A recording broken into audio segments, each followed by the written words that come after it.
like it. You want a podcast like it? Podcast like it's 1999. Podcast like it. Just podcast like it. Podcast like it's 1999. Podcast like it. You want a podcast like it's 1999.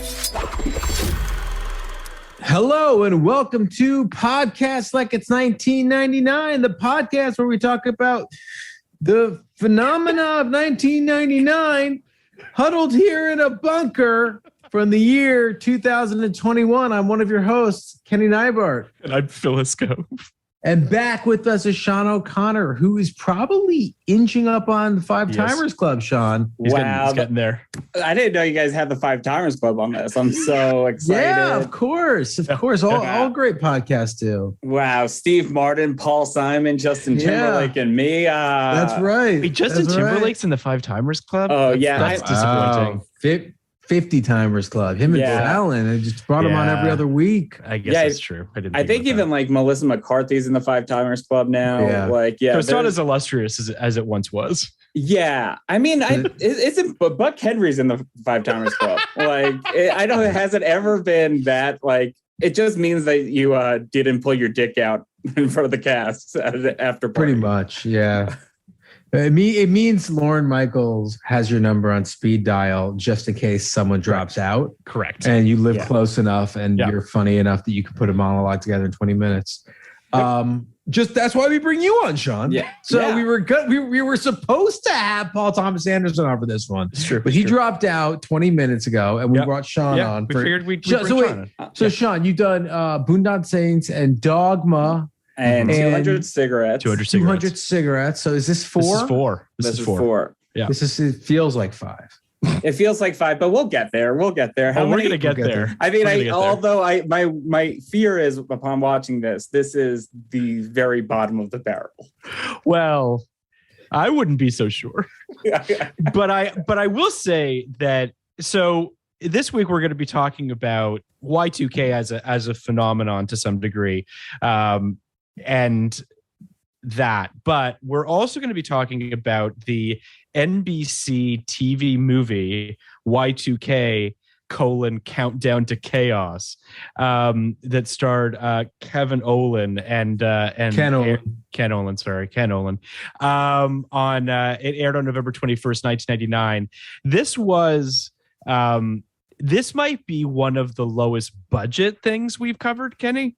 Do you think that's, low? I mean, I don't know how low budget this is, but looks like it was made, on a fucking Mac computer. It looks like an eMac. It's rough. It is a rough looking thing. Yeah, it was one of those movies where I could not figure out where the money went. Correct. NBC definitely gave them a budget and they chose to use it on nothing at all, like directly into their pockets. Was this a money laundering thing? Well, what's kind of amazing about this is it's actually kind of a perfect analogy for the Y2K bug, in the sense that it's clear that they made this 2 weeks before it had to come out. And it was just a rush job. And it's not to say that Y2K was a rush job per se, but the person that discovered the potential Y2K bug, his name, I have it here, was Eric Nagum. No, my apologies. It's not him. It was Bob Bemer, who noticed it in 1958 and spent basically 20 years of his life screaming from the rooftops that this was going to happen, and everyone just flat out ignored him. Now, whether or not there was any money to be saved had they gotten on this earlier is obviously we'll never really know. But this TV movie felt like something that they were like, well, this Y2K thing seems to be a thing. Can we make a shitty TV movie out of it? Yeah, watching it did make me remember that there were so many shitty made-for-TV movies in the 90s. And that is just gone now. It's gone. That does not exist. Like, you cannot go into NBC and be like, COVID-21. Nope. No. Yeah, these days, and that's a really good point. What happens and what is happening is Adam McKay goes into HBO and says, all right, we're going to do our version of the current event that just happened with COVID, but there's going to be a lot of flashy editing. We're going to have a lot of big stars. We're going to make fun of it. And, that's where we are right now, because we're just so beaten down by life. But I really miss the straight face, made for TV disaster movie set 5 minutes in the future. This movie was terrible. Don't get me wrong. Yeah. But I'm very nostalgic for this type of movie. Well, yeah. I mean, there was an earnestness to it. You know what I mean? When there was a time, to your point, Kenny, where it's like now everything is jaded and meta, and if you go see or watch Don't Look Up, you know what I mean? It's such a bloated, crazy thing.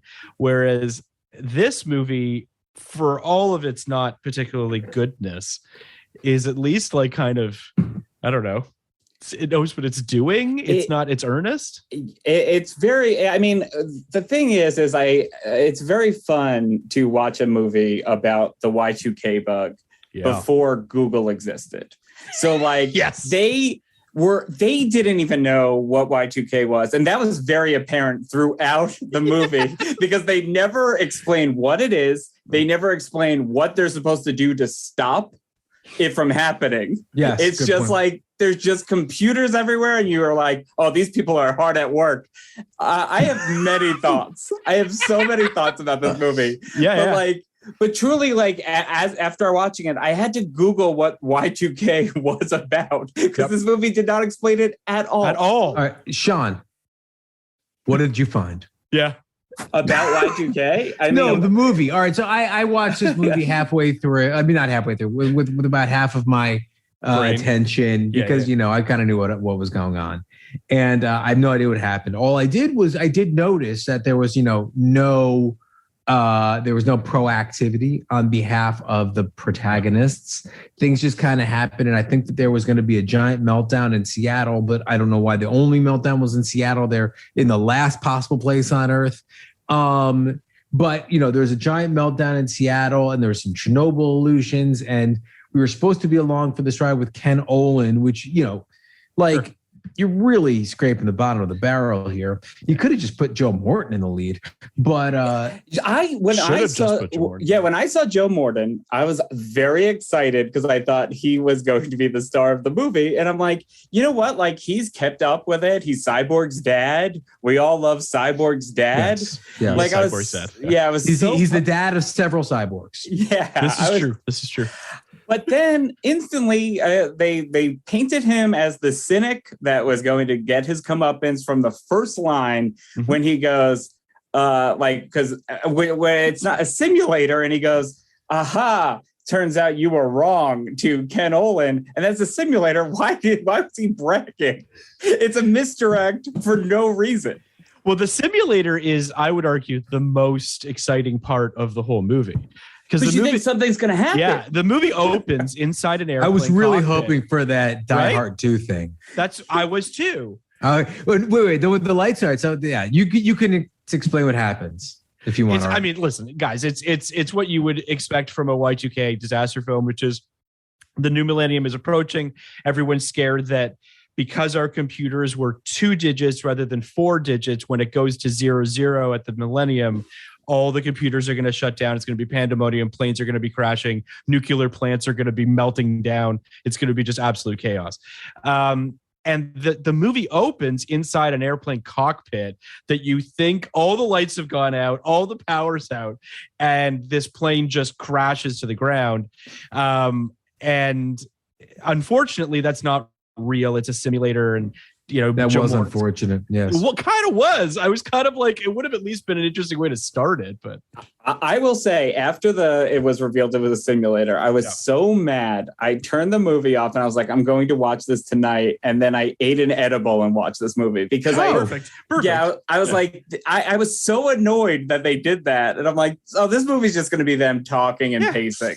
It's a psych out. If it starts with a psych out, you're not going to see any good shit. Yeah. It's all right. So I want to break down this movie a little bit now that you guys are talking about it. But I do want so they're in the cockpit and all the lights on the grid of the city go out, and I did think like these people, this takes place in 99. These people have seen Die Hard 2. You know what to do in this situation. Fire. Put a lot of gasoline on the runway and you light them up. Everybody knows this.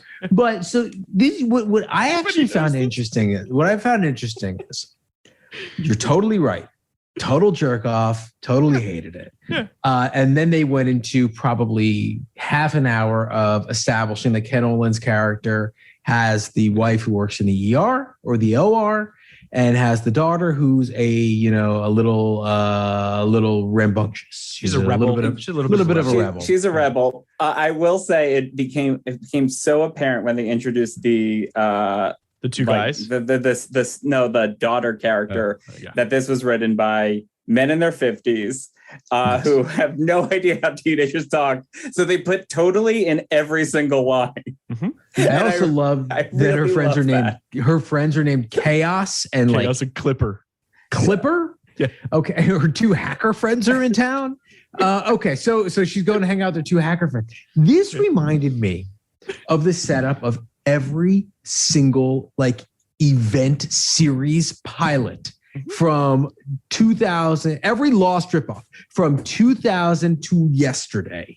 Like, this is also kind of what happens in fucking Manifest. Also what happens is like La Brea. This is also what happens. They are always the same. You have some hero on the inside who has a wife who's like tangentially involved, usually in the medical fields. Oh no, the hospitals are going to be affected. And some rebel daughter. It's always a rebel daughter because girls are very vulnerable. Yep. Who's has some friends adjacent to the industry that's going down. It's like, oh, my two volcanologist friends are in town. I'm gonna go hang out with them on top of a volcano. This is what fucking happened in fucking Afterlife too. Yeah. Like, this is just what happens in these movies. Yep. And I actually like, now this does happen on the tail end of these 90s disaster movies that had the same setup over and over again. This is True Lies setup as well. Sure. This is Elijah Dushku you're speaking of like your volcanoes, Dante's Peak, Armageddon. No, this happened in features throughout the 90s, right? Mm-hmm. Then this movie came out, brought it to TV, and then when TV budgets exploded, when 04, when Lost, Desperate Housewives, and Grey's proved that you can kind of have these big event series worth throwing money into, you had all these terrible shows. Yep. You had Fast Forward. You had Phantom. Threshold. You had Threshold. You had all these shows that started the exact Surface is what I meant, not Phantoms. Same premise. Same Affleck killed in Phantoms. Affleck was the bomb in Phantoms, I think is the line. That should be your Twitter bio. But Affleck was amazing in Phantoms. There is this weird thing where this setup works really kind of well in a feature, I guess, but because you expect nothing. But on television, it's so tropey and exhausting and boring. And it did give birth to all of these horrible, television shows. Pretty much everyone from 2005 forward just sucked, deeply sucked. Oh yeah, I remember my first time in Vegas when I moved to LA. I was visiting there. I was part of a focus group for NBC's Revolution. I remember that. And they I feel like I changed that show for the worse because Revolution was the J.J. Abrams pilot or show. Yeah, it's a good premise though. They just about a world post electricity. Yes, we lose and it was about a dad and a daughter, right? Mm-hmm. And I remember, because I was with my wife at the time, she's from Chicago. I remember a lot of it took place in the Drake in Chicago. It was very Chicago. Yes, it is a good premise. It was executed terribly. Yeah, I probably do think because of Sean. Yeah, it was me, because they wanted you to not think that Giancarlo Esposito was evil. Oh, and that's it was post Breaking Bad too, so he was already Mr. Evil. Yeah, but they dressed him like Morpheus. Yes. So I kept trying. Whenever they would show me a picture of Giancarlo Esposito and how he made me feel in his different outfits from the show, I kept trying to make him more Morpheus. Sure. Great. Morpheus is, he's universally good. He's a good guy. He is. Yeah, he's a good guy. I can't remember. Did he end good in Revelations? Yes. Yes. He ends good. I do think, though, watching this, I did think that it shows how good 24 was when 24 was good. Do you know what I mean? Like, excellent. That show understood itself quite well. Now, admittedly, you still had his daughter getting stuck in a bear trap, and you had stuff that was season 2 that was dumb. But in terms of with the Johnny Drama finding her. Sure. The execution, that's the best that this could possibly expect to be, is what I'm sort of getting at. This Y2K movie to me shows if you don't put any effort in, the whole thing's laconic. No one has any urgency, really. Like, there's no real like propulsion to this thing.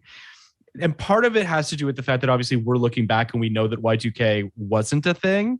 I imagine if maybe you watched this in 99, would it have been scary to watch? I don't know. So I was thinking about that and thinking about how this really, truly felt like your uncle listened to conservative radio and then like a script poured out of him of like what he tried to understand from like deciphering it. And it does, to me, it feels like a fear tactic. And I think like through reading the Wikipedia, it kind of worked because a bunch of people were like, this movie's dangerous. Yeah. Yeah.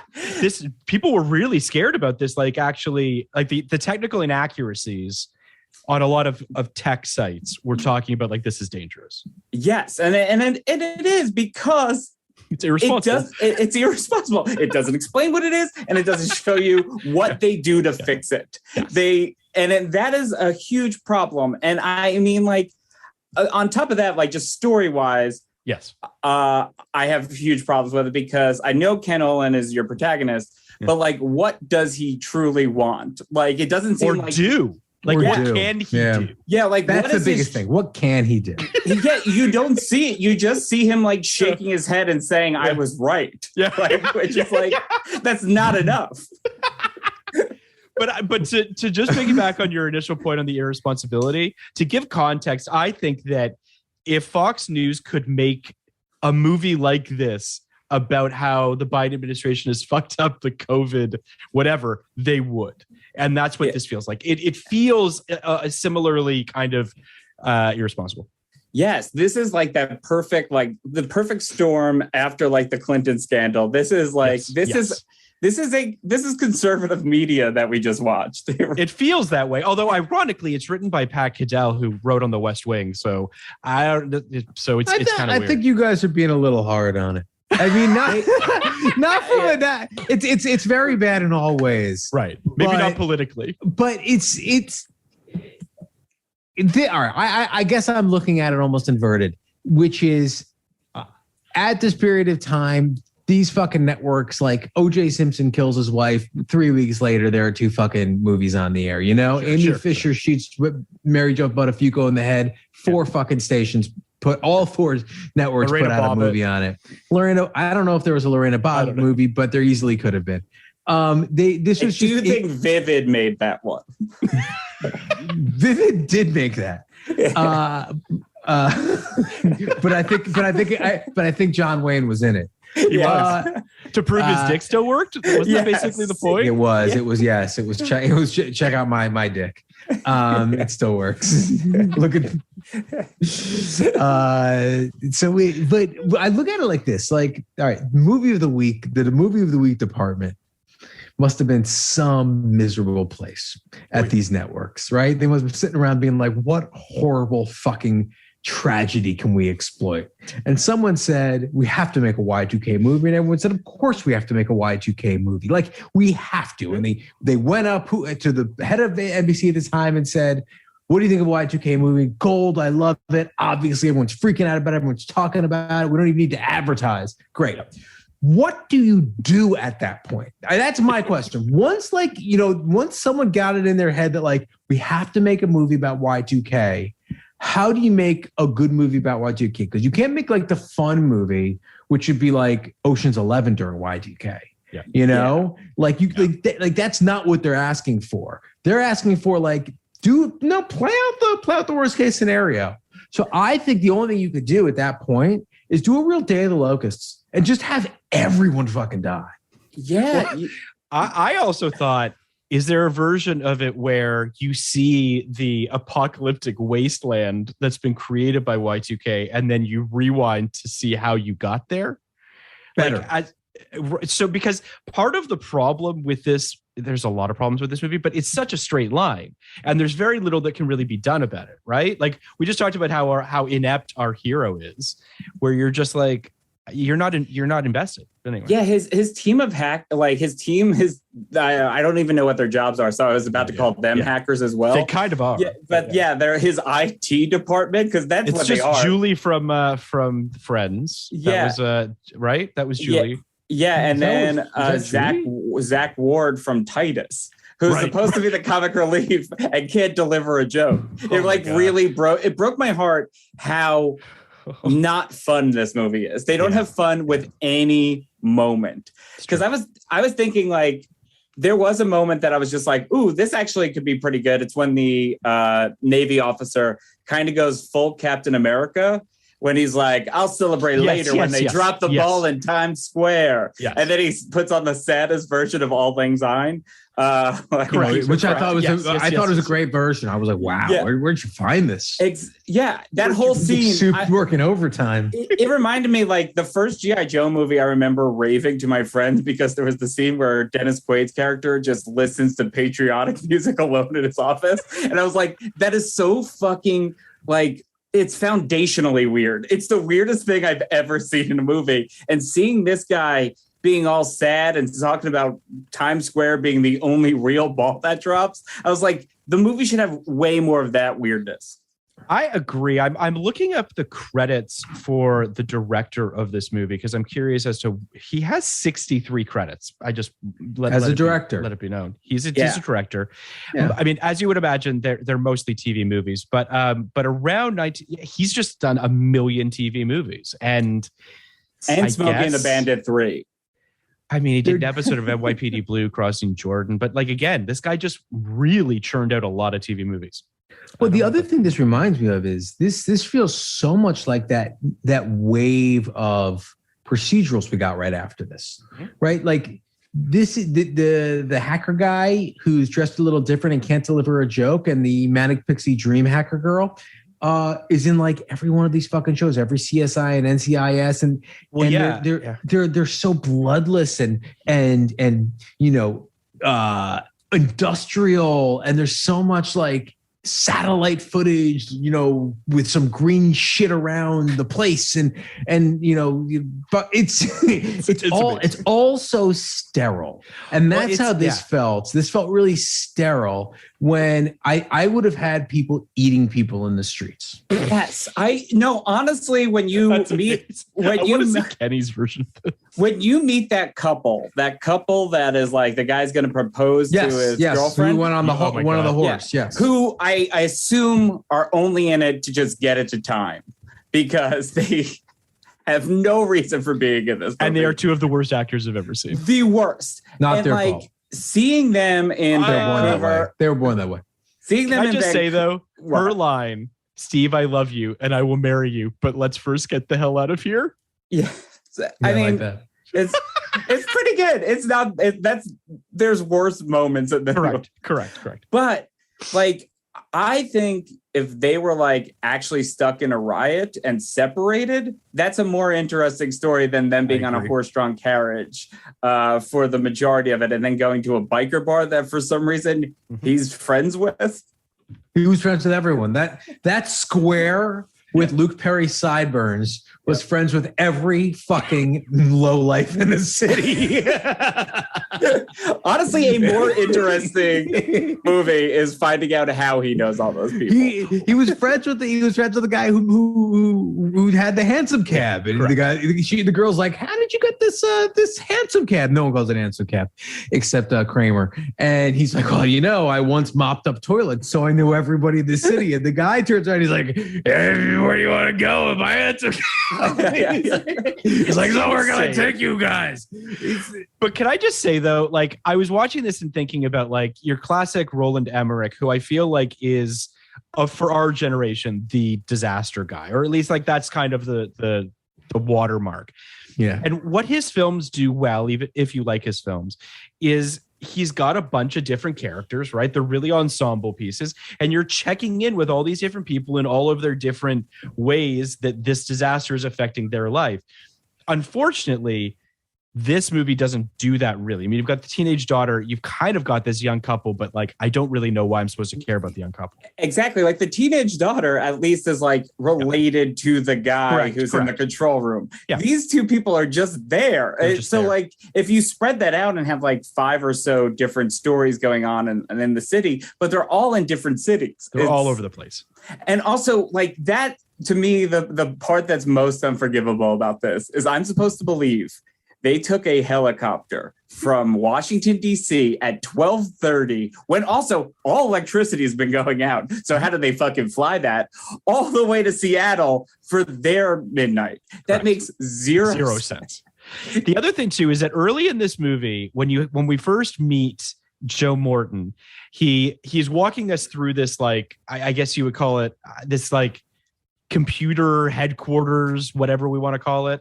And he's explaining that there are 18 midnights, which is supposed to sound daunting, but it just sounds dumb. Like, I know that there are 18 time zones, but at the same time, it doesn't have this foreboding quality that they necessarily are going for. It should have been called 18 Midnights. Right? It's a better title. It's like 200 cigarettes. Yeah, 18 Midnight. Wow, you're really our New Year's correspondent, Sean. Yeah, you are our New Year's correspondent. I can't believe you weren't on for End of Days. We fucked up. Oh, fuck. Do you like End of Days, Sean? I have never seen End of Days. Oh, dude, you got to watch it. Love it. It's the movie we're describing that we want. Oh, okay. Perfect. Where Arnold Schwarzenegger fights the devil, and it's great. But that is the other thing. Can we just go back to this 18 Midnights thing? Yes, please. Is that really how computers work? Nope. Wherever they were manufactured, it adheres to that midnight? I really don't know how the time zone thing even really works. It was so wild to me when they were like, check where that computer is manufactured. And they're like, uh-oh, that one was manufactured in Hawaii. I'm going to sound like an idiot right now. Okay. How are there not 24 time zones? Does that mean that a couple skip hours? Like there's like right now there's no like 7 a.m. anywhere. There's no like. Well, because I feel like Greenwich doesn't Greenwich Mean Time fuck with it. Isn't there like a weird thing there where? I'm not sure how that time zone works. Like they don't go. They're not straight lines. It has nothing to do with the lines of longitude. Okay. It has to do with what basically the country decides is their time zone. Like China has one for the whole country. Okay. And we obviously have 4, not including Hawaii and Alaska. Right. And it's just, but the fact that there were only 18 and not 24. Seems very weird. It's a head scratcher. Me. I agree. But all right, moving on. I love one of my favorite lines at the beginning is when Julie from Friends, that's what I'm going to call her, turns to Ken Olin and says, "Your wife do you want to exploit my Macy's discount?" No, that's what she says. She says, "Your wife called. She said she's going to the supermarket. She'll call you back." This is another problem I have with this movie is for the guy in charge of keeping like the apocalypse from happening. Yep. He has so much time to call his wife and share confidential information. Yes. Every phone call, he's telling her like deep government secrets. Yep. Also has time to IM with his daughter. That's how I felt every year when I saw Obama's list of fucking movies and books. I'm just like, this guy is responsible. Too much time. The fucking world safe, and he has time to read Infinite Jest for the 4th time. I mean, come on. It's amazing. I mean, I definitely. This movie starts so like it's a very boring opening. And the IM conversation with his daughter where she tries to use her dad against her mom to try to get to go to this fucking party for New Year's. I appreciated the IM component because I think that's like early days, right? I ask you guys because I'm assuming you had IM. I did not. So. Yeah, I had. Yeah. Was that in the late 90s? Is that when that started? Yeah, it started like 98, 97, 98 is when AIM became, AIM became AIM. But then I noted that when she went like, question mark, exclamation point, the number sign, and he was like, watch your language. I was like, I'm like, that's so, I was just annoyed. I was just annoyed by that. It's bad writing. Yeah. So can we just talk for a second about the Jay Leno cutaways? I understand that this was on NBC, and I'm sure that they just called him up and said, hey, can we shoot you for 20 minutes without an audience? But it annoyed me. We'll give you $1 million. Yeah. It's so annoying. But my favorite part was when they cut to Ken Olin and his team watching it, and they had to act like they were enjoying it, and they barely cracked smiles. It was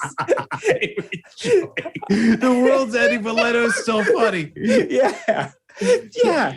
The world, their big day is about to start, and they're watching fucking Leno.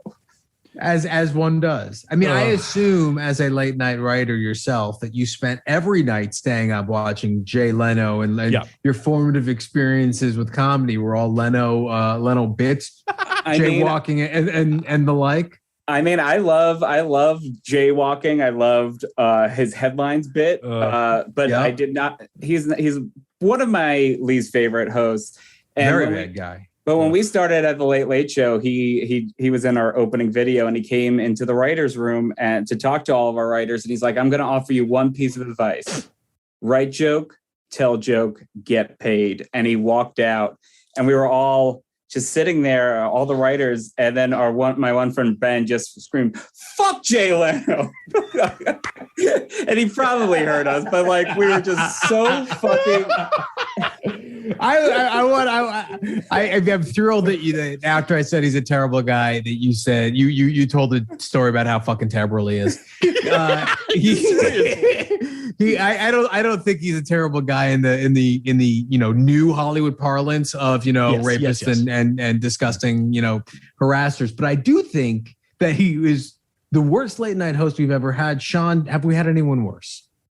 Yeah, that's a good question. Across all networks. I mean, just for his longevity and like what he did to the format, he's up there with the worst. I can't really. I just feel like he here's what's interesting, because in my brain, as you guys were talking, I was thinking about how had the Hugh Grant thing not happened on The Tonight Show, which was because he was losing pretty regularly to Letterman.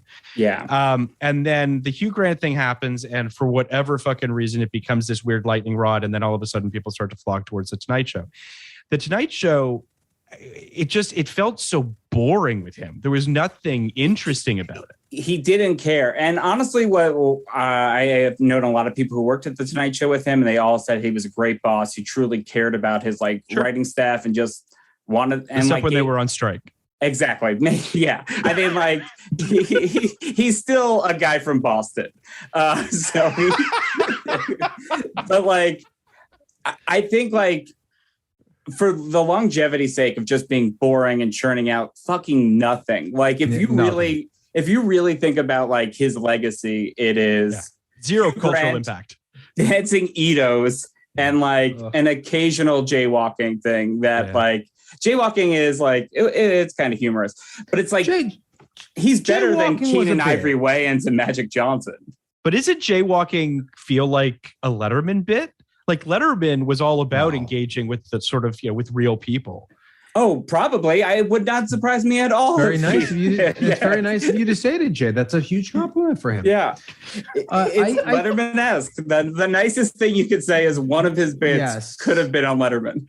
Fair enough. Yeah. I think, I think Leno is our worst. And I think his interview style was awful. I think he had a way of making fun of his guests to their face. Yes. And belittling everything they've ever done. Yep. Whereas Conan, the best interviewer, the joke was always on Conan. Yep. That's the thing is he never elevated moments like you'll see like with Letterman and stuff and Conan. Like people will share those clips when something actually happens. But there's like one of the most interesting things I've ever seen on the Tonight Show that I've never heard anyone talk about was Mark Summers and from Double Dare and Burt Reynolds got into a fight on the couch, and it ended with Burt Reynolds smashing a pie in Mark Summers' face, and Mark Summers standing up and going, "What the fuck?" Yeah. And Jay Leno's just there. He's just there, and like Letterman and Conan would have like elevated that moment. They would have tried to break it up comedically. Yeah. They would have commented on it. Jay Leno just backs up and like lets it happen, and it's why what to me is one of the most interesting things I've ever seen on late night. No one talks about. I think there is a current late night host who's awful too, who I won't say, but I think everyone knows who that person is. Yeah, thanks. Was that? Thank you for not saying. Yes, no, I won't say that. I think that's a smart thing not to say, but I think everyone knows. But I do want to say one thing, Phil. Yeah. I think the narrative that. And this was in the epilogue of The Late Shift, which is one of my favorite movies, and I've seen it a million times. It's great. That Letterman was beating Leno until the Hugh Grant thing, and then Leno beat him for the next 20 years. Is both true and weird. And because it presupposes something, it presupposes this idea that Leno and Letterman were of equal quality. And Letterman was buzzier in the beginning. Leno was essentially unknown. Letterman had 10 years on his own show. And all Leno needed was a little push to have people see him and then appreciate how great he is. Because that's all that the idea is. Like when people went to Leno for Hugh Grant, they loved what they saw and never left. So that's all true-ish. But I think that should have been a big fucking red flag for all of us. Yeah. You know, like a big red flag that like this country gravitates towards the warm fucking milk that Jay Leno is serving you versus like the fucking smorgasbord of anything you fucking want and could imagine. That's a little challenging, but still awesome that Letterman was giving you. Yeah, I think like something that people do not discuss enough about late night is I think what people really want is something pleasant to fall asleep to. And I think Letterman is infinitely more watchable. And I think that also was part of the trajectory is like, it's like, why would I watch something I actually want to watch? Yeah. When I could just put on fucking Leno and just hear like, these monologue jokes. And then like, he'll talk to Kevin a little bit. It's not interesting. It's easy to fall asleep to. But Colbert might have found that, and no, don't get me wrong. Yeah. This is not the day of 20 million people watching these shows, but Colbert might have found that thing where he's hilarious, Mr. Rogers, right? Where he is soothing and he does feel like, your dad in a lot of ways, but he's also super fucking funny and super transgressive and super subtle. And I don't feel like a fucking idiot for watching him. He's infinitely more human as well. And I think like when you go into that, it's like he's angrier. We've all been angry for the last 5 years. Why wouldn't you watch the person who's feeling how you're feeling? And then like his competition, lots of friends who work on that show, love them all. But that is like trying to make you forget what's happening in the world. Correct. And like, I also think it goes without saying that the landscape of late night television has changed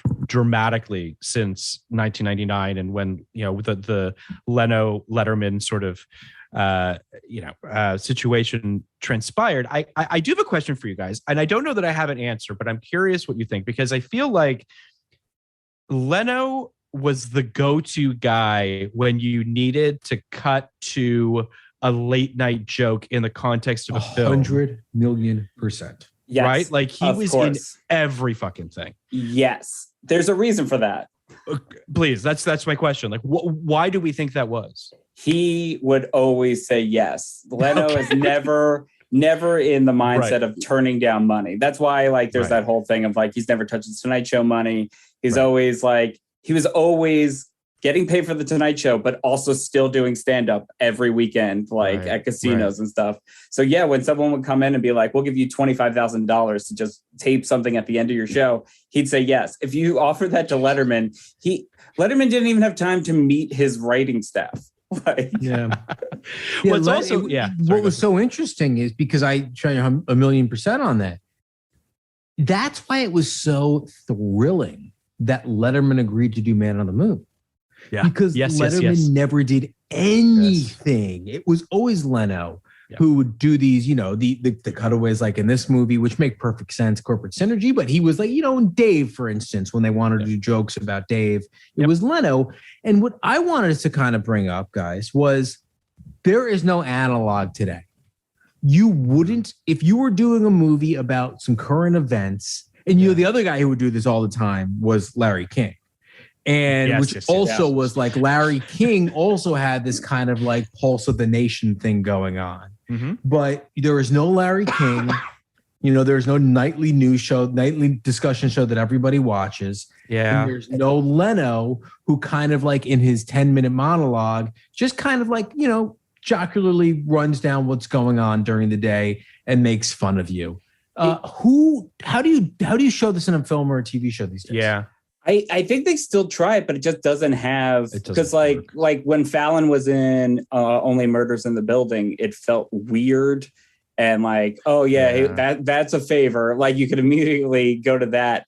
He was and Girls Five Eva, same thing. Yeah, Tina. Yeah, exactly. So like it just feels.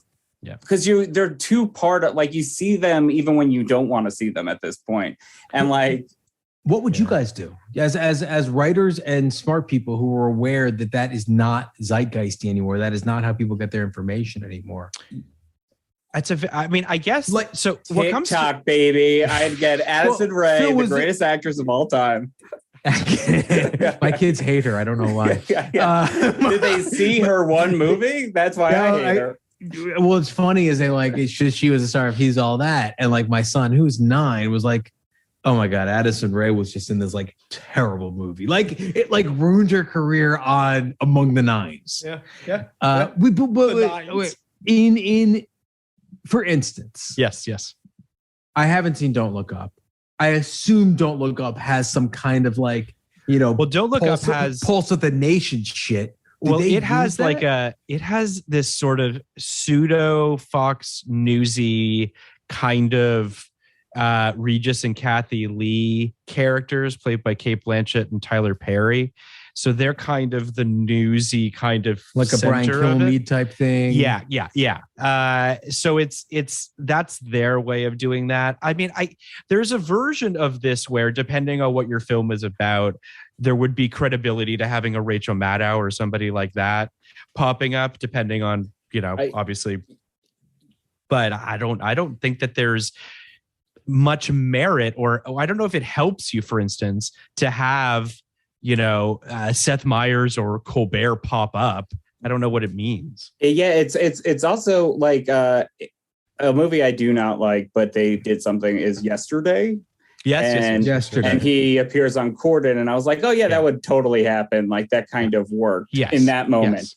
But like, I think, and this annoys me because I hate when this actually happens in movies, but I think a podcast with like a reliable podcast host would probably be a way to do that. But I don't like that answer. I think everyone should just stray away from pop culture commenting on what's happening in the movie. I do not like that at all. I don't disagree with you. It's hacky, and it's often used as a crutch to barf up expositional dialogue or what have you.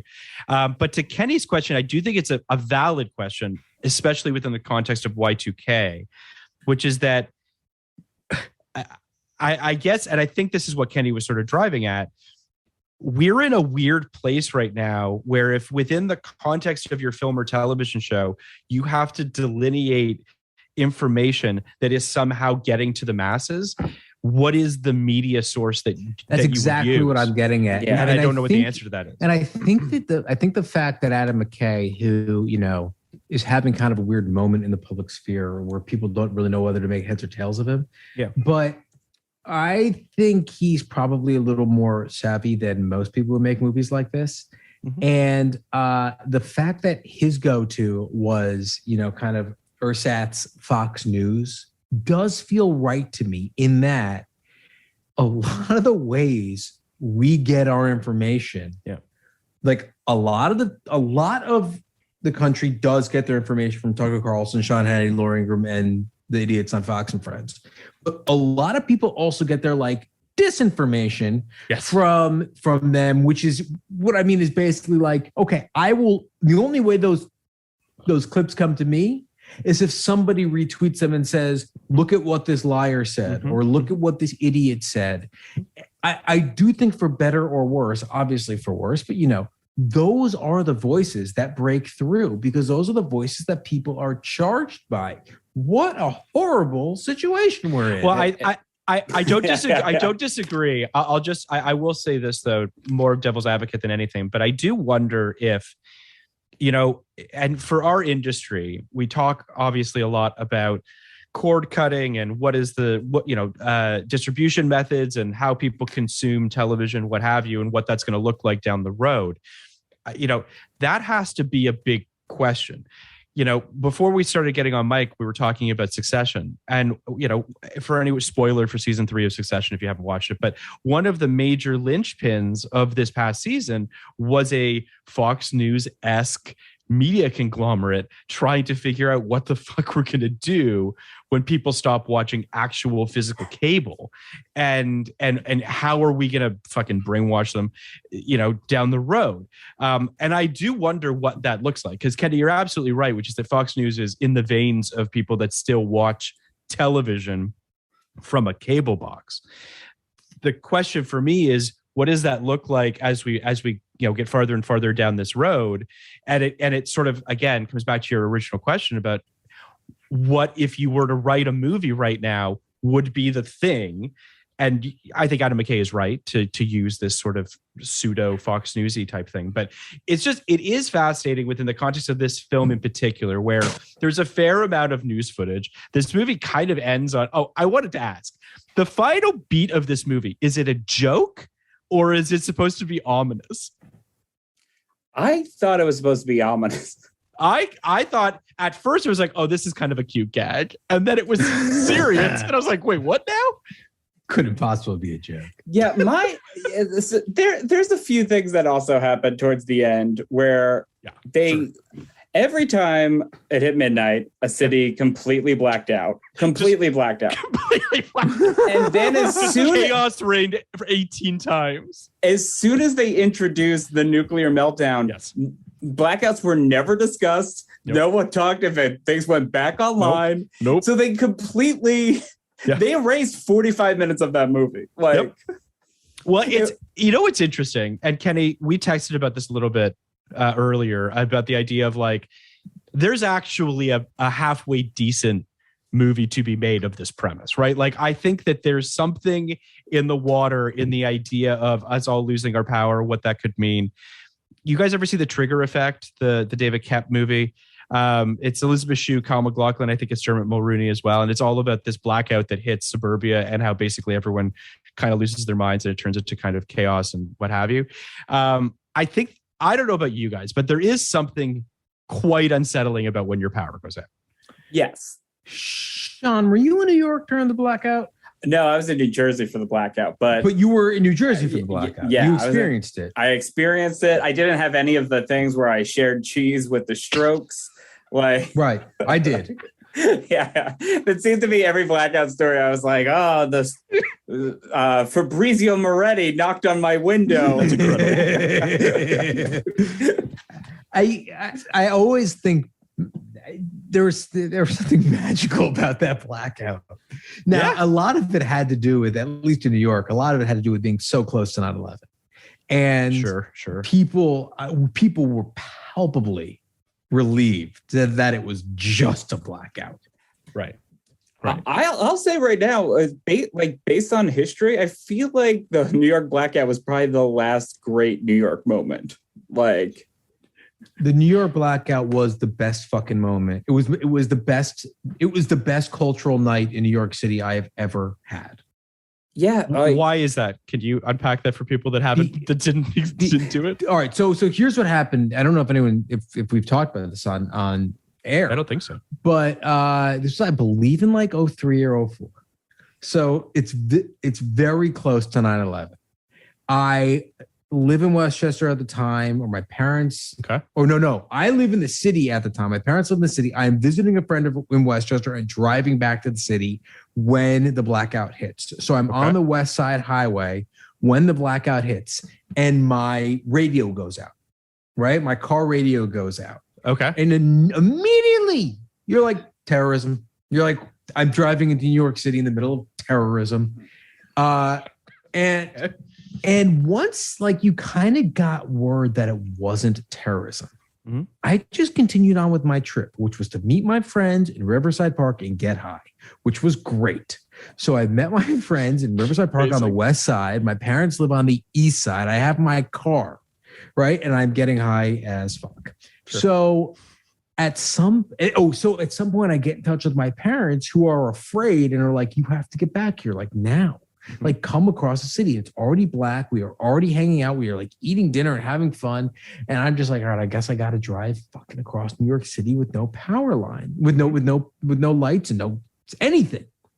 And I'm driving across New York City, and at every intersection, everywhere, there are just people who are directing traffic, just civilians, which was lovely. And then if you look up and down every street, all the streets are filled with people because all the bars took all their alcohol because they were going to die, because they were going to go bad in their fridges, and just brought them out to the street. So every that's pretty rad. New York was a block party. And I am driving through this, but like there was no knocking on cars. There was no driving too fast. There was no, really? There's no riots. It was just everyone's having a great time. Dude, yeah. It was so calm and peaceful and pleasant. That's nice. Like there wasn't even like the hint of rioting. It was just that wasn't on people's minds. Yeah. My memories are all from the issue of Rolling Stone from 2 weeks later, where they had a bunch of pictures of the Strokes, Ben Queller, Lenny Kravitz, like all just living it up and like coming together as a group. Like, and it seemed incredible. It seemed like this great moment. And that's why it was like Y2K. If everything's blacking out, people aren't going to be rioting because it's dark out. They're all there. That was kind of again, this is like one of the problems with this sort of. I want to make clear my point of view on this. 100% because of 9/11. Right. I think what we've learned is we're done. We're done with this idea of like, shit goes awry and we all band together. Like at that moment, it was like, thank God we're not getting attacked again. Yeah. And now what? But it was not like, let's fucking take advantage of each other. So in 2000, I would pitch fucking face eating. Like 2000, I go straight to the cannibalism because I have very much, in 2021 lost my faith in humanity. And I do think that people would start taking advantage of people pretty quickly. I do want to just, I want to unpack one quick thing, because I do think, and I won't speak for you guys, and this is sort of, I'll ask a question and then I want to unpack it a little bit, but were you guys at all worried about Y2K? Like as individuals, as we were approaching it, was it even on your radar? Was it something you were even remotely concerned about?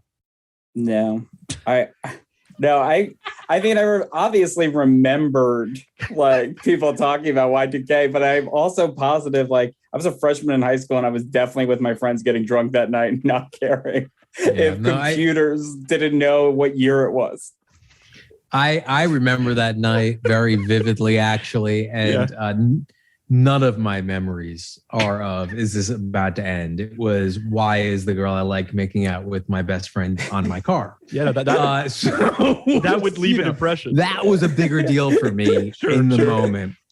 But you both bring up really good points, because I do think that no one was worried about this. Everyone was like, it's going to be fine. But I think part of that has to do with the fact that a bazillion dollars was spent to make sure that it wasn't a problem. Office Space really got it right, because Office Space was like, this is the most boring, painstaking process of all time, but we're doing it. Yeah. You know? Yep. Yeah. I think also it just goes to show you how damaging the internet has been for the last 21 years is no one really did give a shit about Y2K because they just assumed the government was going to take control of it, and everyone believed in it. And sure, there was probably which they did. Which were plenty. I'm sure there were like mounted men with guns who were ready to shoot scavengers. But at the same time, the majority of the world just went on with their life and didn't think twice about it. And now we are at a time where like there's definitive proof something's happening, and we can't even trust the government. We're all now. Well, yeah. If Y2K happened now, I mean, I honestly don't know what would happen. I mean, we have just so much rampant disinformation, but I do want to give just a couple quick facts about Y2K. The total cost of the work done in preparation was an estimated $451 billion. The government calculated that the U.S. spent estimated $200 billion preparing for Y2K and another $20 billion fixing problems in 2000, 2001. Worldwide, almost $500 billion was estimated to have been spent on Y2K. In general, in 1998, the U.S. government responded to the Y2K threat by passing the Year 2000 Information and Readiness Disclosure Act by working with private sector counterparts in order to ensure readiness and by creating internal continuity of operations plans, blah, blah, blah. They created a President's Council on the Year 2000 conversion, which the White House conducted in coordination with FEMA, Critical Infrastructure Protection Group. I mean, shit happened. Like really big shit happened behind the scenes. They took this more seriously than COVID. They took it really seriously because so much money was on the line. Like I think that's the stock market would have fucking collapsed. Well, you saw, Phil, in your research, I'm sure, that the stock market had changed over in the 80s because they had futures. Yeah. Because yes, exactly.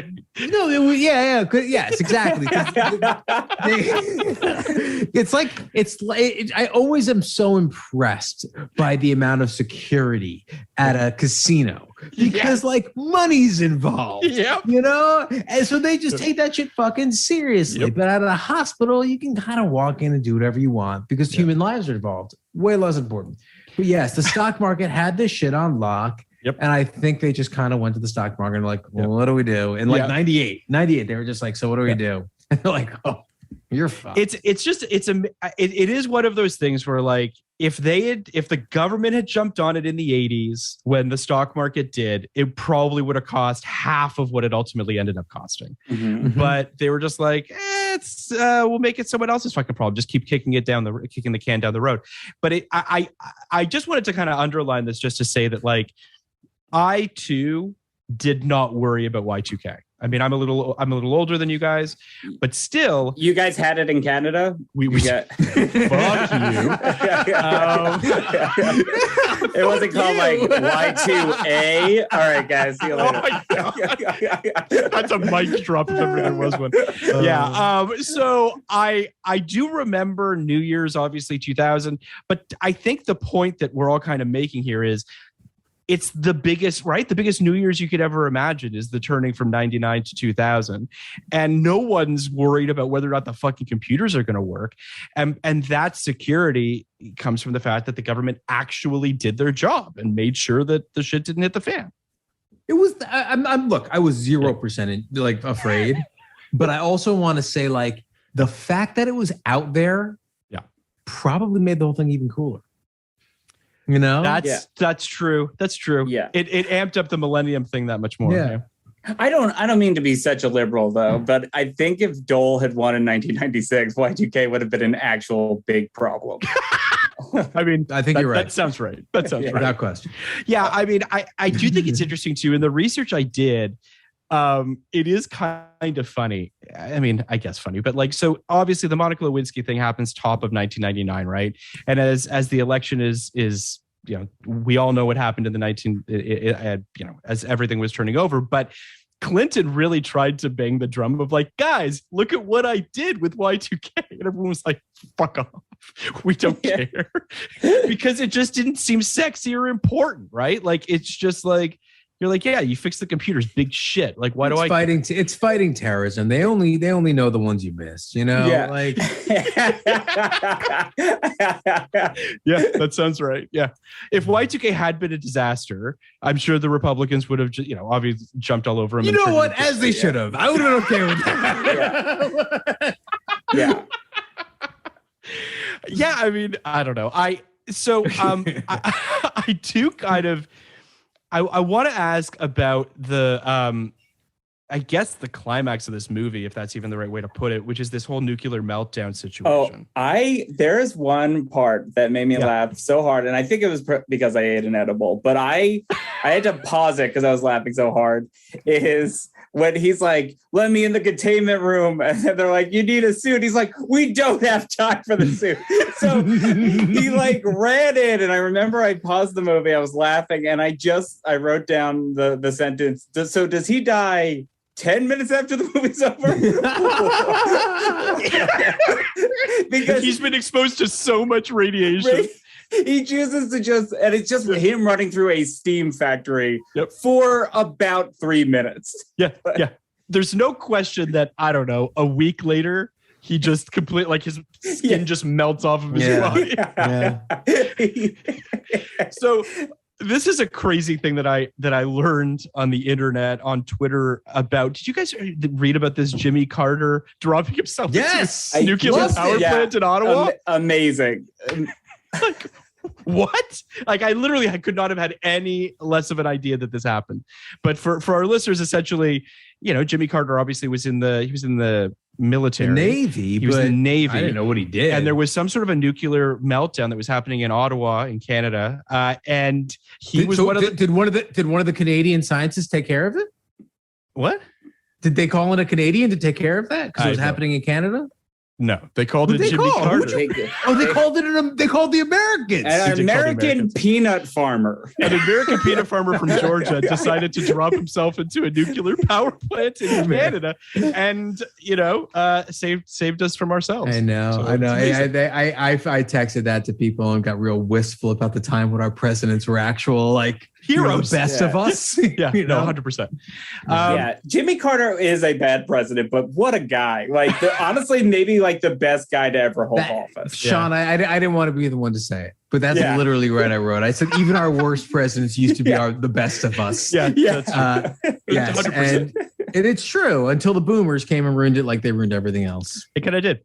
So I want to rate this because, Sean, I want to get your thoughts on what we're covering next week.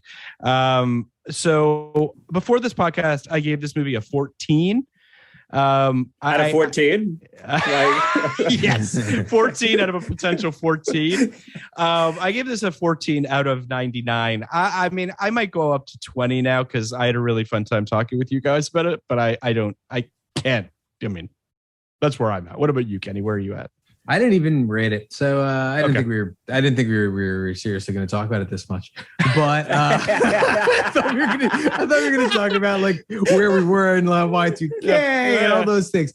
But which we did talk about. We talked about that stuff too. I mean, I'll rate it. I'm going to give it a 30. I've seen worse movies, and I'm wistful for the days of the days of the MOW.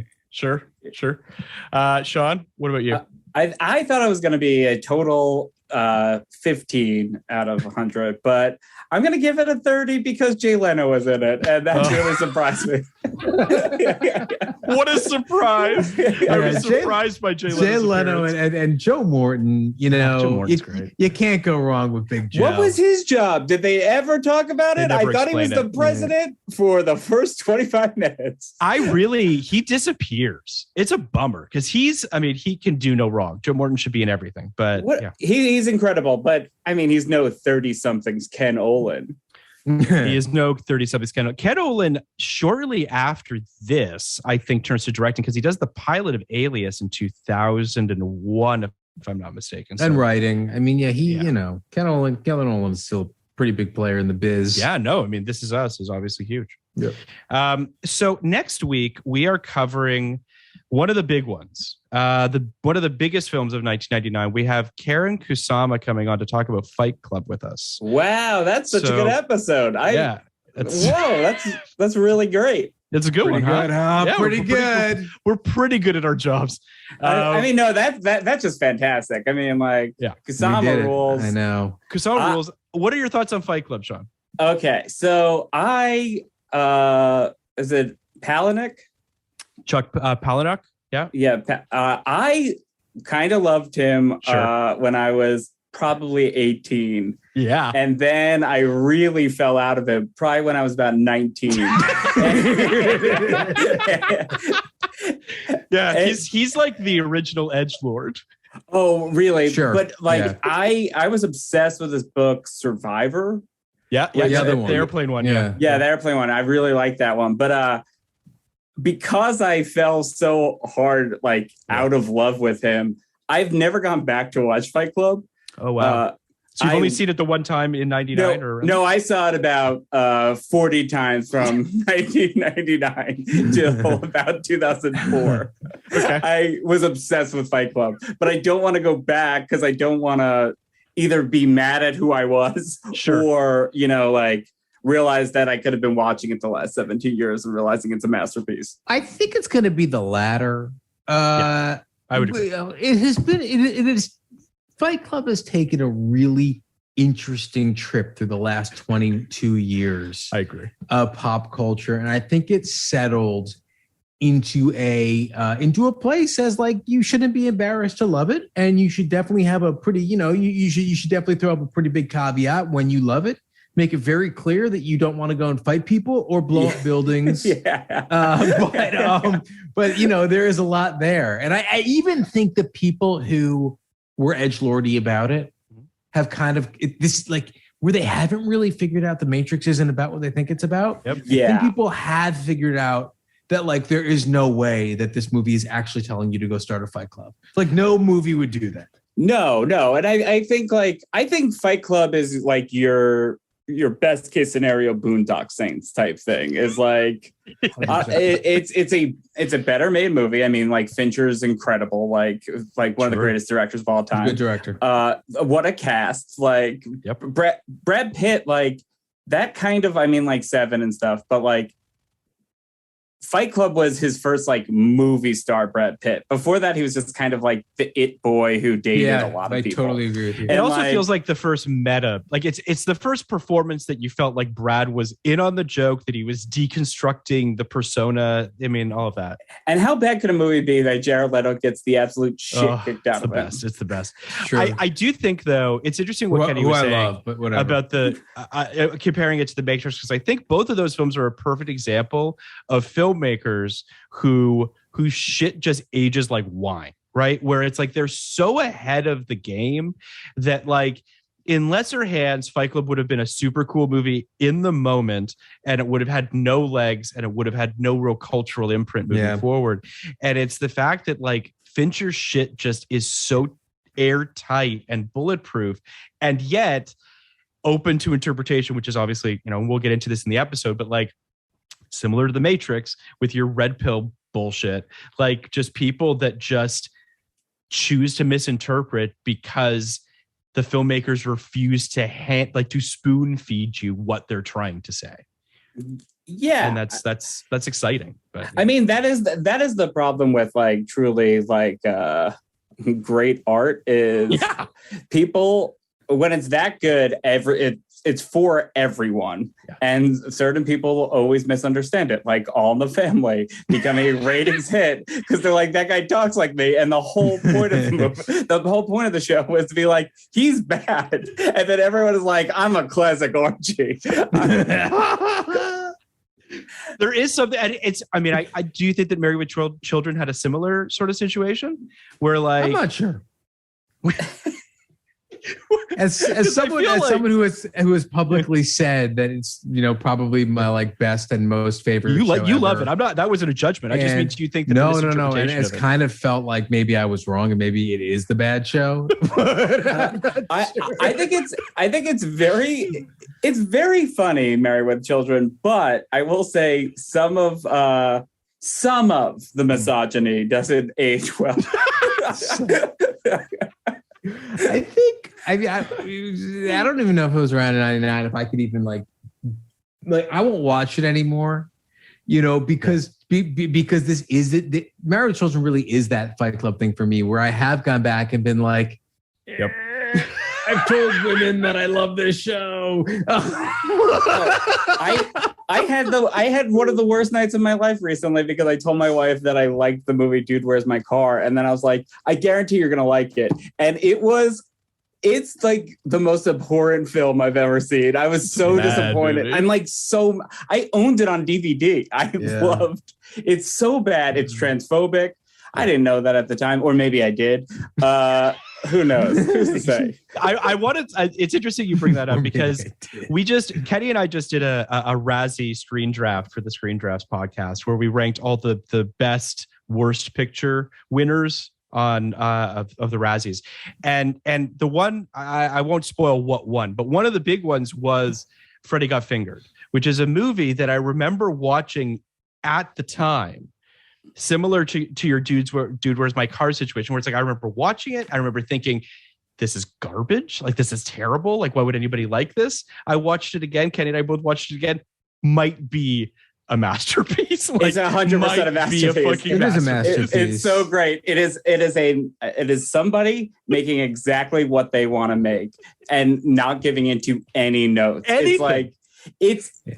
Like, say what you will about like Jerry Lewis, but he's like true. Sure. The reason why the French love him is because he like adheres to like the auteur theory. Yeah. But like Tom Green does that. Like from beginning to end, what you're seeing is exactly what he wants to make, and it works. People just weren't ready for it in 1999. I don't think people would be ready for it today. But I didn't say this on Screen Drafts because I didn't want to come off like a pompous asshole. But I'll say it on my podcast. It's a French New Wave film. It's the only film I've ever seen like this is Jean-Luc Godar's Weekend, and it is the same level of like what the fuckitude where it actually, and because people hated this movie and no one treated it seriously, it basically got lost to time. Freddy Got Fingered, but it set the bar of what you can do in an American movie so far beyond anything that came before it. It made everything that came after it like tame in comparison, and a little more transgressive. I think it was a really important movie in my. I fully agree with you, and I also think it's worth saying that, and I'm sure, Kenny, you watched all the way through the credits with the gag reel and all that shit that they did at the end. The very last moment of footage in the movie is a moment of Tom Green going, "What the fuck am I doing?" Yeah. and that moment of getting a slight window behind the curtain of him just being like, "This is fucking crazy. Like, what am I doing?" I mean, it's just great. It's so great. It's so insane. Rip Torn's incredible in it. Oh my God, he's amazing. Yeah. I still like occasionally I will close my eyes and still see the compound fracture. Sure. It has left such a lasting impact on me. And then also like when you see this cartoon, it's very funny. I would literally, why hasn't anyone made that cartoon? Zebras in America should just be made. Zebras in America is a good idea. I mean, honestly, I do feel like, Freddy Got Fingered is a really good example. Fight Club is a good example. Wachowski sisters is a good example. Trust the geniuses. 100%. Just trust the geniuses. Yes. You're probably wrong if you don't like something a genius made. Yeah, it really is. I mean, obviously, very excited to hear Karin's thoughts on it. But I'm honestly, this is our final year of doing 1999. So this is the final lap for us talking about this year, and we couldn't have imagined a better movie and a better guest to start us off. So we're incredibly excited. We couldn't have imagined a better movie or a better guest to end our second. Yeah, I was just going to say we can't imagine anything better than ending. And we also, this episode is dropping on the 31st of December. It feels like Sean is our ambassador of New Year's. It just felt right. Yeah, I mean, honestly, I feel so disappointed that it's going from literally the worst movie and worst guest to the best movie and best guest. But it's a roller coaster. Yeah, it really is a roller coaster. And listen, I guess, honestly, positive vibes for 2022. And we'll end this awful year. That's right. Although how funny would it be if they did all of the math wrong and Y2K happens on December 31st this year? Can I just say, Great. I don't know if in your research, Sean, or whatever you read about it, there's another Y2K problem that apparently could happen in 2048 or 2038. I couldn't understand it in terms of how it all works out with these fucking digital what have you, but no one's prepared for 2038 or whatever. The government will handle it. Don't worry. Listen, there's going to be a million ways to die before that. Oh, we'll be so dead. Well, on that note, I'll be very dead. 2038 or very stoned. So one of 2038. That's not that. I'll be 2038. I'll be 56. Yeah. I think you're going to be very much alive. I think you're right. Yes. I do. Statistically. But hopefully I am very much done working and my brain no longer needs to function at any kind of, medium. I don't know if you know this, Sean, but Kenny's dream is to forget everything. He does not want to. Memories to him are a burden, and he hopes that he can forget everything. Memories are a bad thing, and it's a hot take. The hottest of takes is that memories suck. Memories are bad and unnecessary, and they stop you from living in the moment, which is all that matters. Oh, wow. Okay. That's very what is that? Eckhart Tolle?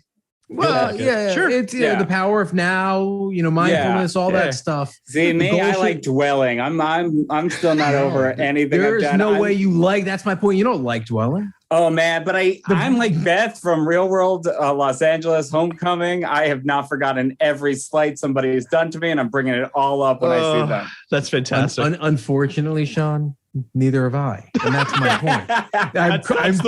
I am cursed with this memory. That's East Coast, baby. You seem to think you're blessed with it. No, this is a curse. So I hope it all goes away, and I could just, I could be like the tsetse fly. Yeah, and before 2038, Kenny is hopeful. Whatever's in front of me, I do. Yeah. I watch. I eat. I hang out with the people. Hopefully, I can have intellectual conversations about history, but I don't need to think too much about my own life. It's just not great.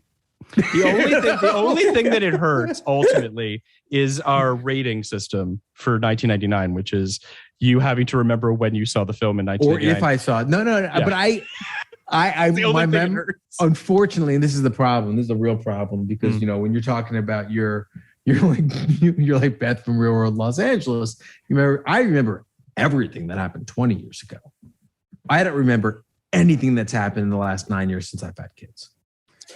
That is true. Yeah, I've talked about my short-term memory a lot in therapy, and my brain is mush. Yeah. You have one kid, Sean.